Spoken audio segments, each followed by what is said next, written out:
My favorite event. I love the balance beam. And I think I really always have since a very early age.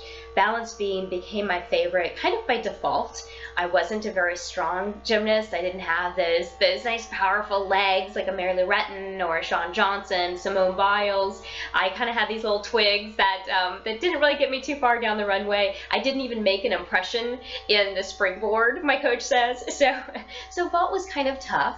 And even bars, when I was younger, I feel very old saying, back in my day. But back in my day, the bars were actually kind of like men's parallel bars. They were more of an oval shape. They weren't the round, smaller ones that we have today. And so it was difficult when you had small hands when you were a younger athlete, just hanging on with that oval for giant swings and things like that. So bars was kind of tough.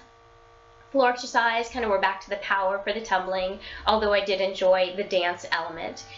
But balance beam was kind of one of those events where I thought, well, I'm not great on these other three, but if I can just not be scared of beam, like everyone's scared of beam, if I can just not be scared, then I'm golden.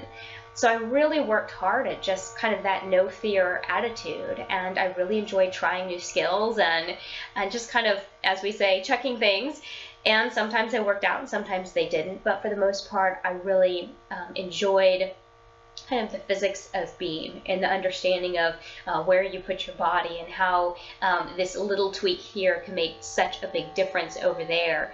So I kind of grew up enjoying balance beam. Not that every day was a piece of cake. I certainly had my moments when I did not enjoy balance beam, but for the most part I did.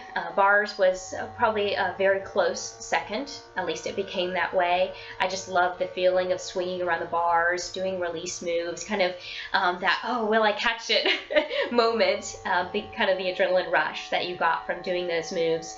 I loved floor dance. I could have done without the tumbling, but I loved the dance.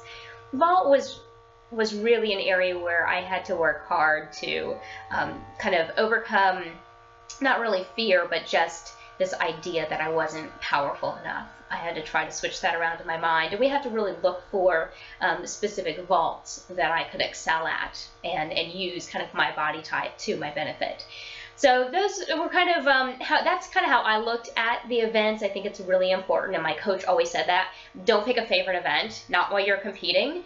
So it's really important that you look at all of the events and say, okay, this may be a little bit weaker, but that's just an opportunity to work harder and smarter. And this, I may really enjoy this over here, and that's great, but let's make sure we stay focused and work on the detail work in that case. And of course now with the idea of specialists in competition, it's really important that, even if you have a weaker event, that doesn't mean that you're not going to be able to be a specialist in the other 2 or 3 events. And if you are a specialist, I think it's important to maybe think about working that other 1 or 2 events, because that's really going to help you be an asset to the team. The more events you can do at a high level, the more chance you have of making it onto a team. Thanks so much for watching, and of course you can watch more videos below.